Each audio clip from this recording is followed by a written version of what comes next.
বিসমিল্লাহির রহমানির রহিম। আসসালামু আলাইকুম। যে যেখান থেকে দেখতেছেন আশা করি সবাই ভালো আছেন, সুস্থ আছেন। উপর আল্লাহর অসংখ্য রহমতে আমিও ভালো আছি। আজকে আমি যাচ্ছি কেরানীগঞ্জ। আমার খুব কাছের এক ভাই, ও কয়েকদিন যাবৎ ফোন দিতেছে আর যাওয়ার কথা বলতেছে, ভাই আসো একটু দেখা করো, তোমার সাথে কিছু কথা আছে যেটা সাক্ষাতে না বললে হবে না। তাই অনেক দিন ধরে যাওয়ার চেষ্টা করতেছি কিন্তু সুযোগ হচ্ছে না, তাই যেতে পারি না। তাই আজকে যাচ্ছি। এখন আমি আছি আমাদের ভুইগড় যে আন্ডারপাস, এই আন্ডারপাসের উপরে। আমার জন্য সবাই দোয়া করবেন। আসলে মানুষের দোয়াই অনেক কিছু। আমরা এখন পুস্তকালা ব্রিজ, এখানে অনেক লোক বিভিন্ন জায়গা থেকে ঘুরতে এসেছে। আসলে এখানে আসলে আর না হয় একদম মুক্ত হাওয়া বাতাস পাওয়া যায়, বাতাস উপভোগ করা যায়, সৌন্দর্য উপভোগ করা যায়। এখানে আসে সবাই ঢাকা থেকে। আসলে ঢাকা যারা আমরা থাকি তারা আসলে এরকম জায়গা পাওয়া অনেক সময় টাফ হয়ে যায়, জ্যামজটের শহর। তাই আমরা একটু খোলা মুক্ত আকাশের নিচে ঘুরতে চাই। তাই ঘুরতে আসলে এই পোস্তখালা ব্রিজে অনেকে আসে, অনেকে দেখে। এই পোস্তখালা ব্রিজে আগে এক সময় আমাদের টোল দিতে হতো, এখন আর টোলটা দিতে হয় না, কারণ এখন আমাদের টোল এটা আর ঢাকা মাওয়া হাইওয়ে এক্সপ্রেসের টোল একসাথে নেয়, যেটা হলো কুচ্চামারা ব্রিজ। ওই ব্রিজে একসাথে আমরা টোল দিই 20 টাকা।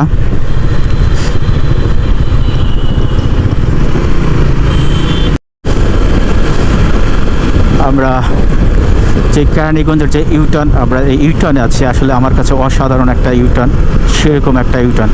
আসলে এই ইউটার্নে আমি কয়েকবার এসেছি, খুব ভালো লাগে। আসলে দুই সাইডে যত গাছগাছালি এবং রাস্তার যে দুই সাইডের ফাঁকা জায়গা, মনে হয় আমি বাইরের কোথাও এসেছি, এরকম একটা মনে হয়।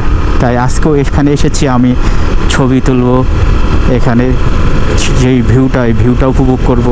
সবুজ হয়ে আছে এই সবুজ গাছগাছালি, এখানে অসাধারণ একটা দৃশ্য। আমার লগের যে বন্ধুরা, সাথীরা, ওরা হয়তো চলে গেছে। ওরা কি গেছে গা?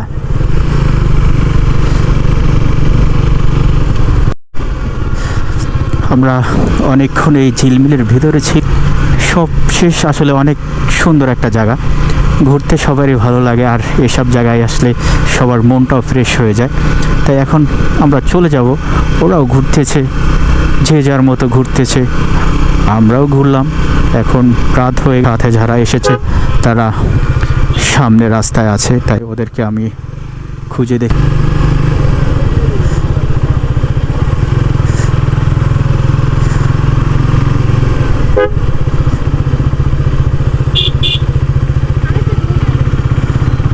আমরাও একটা ছবি তুলি।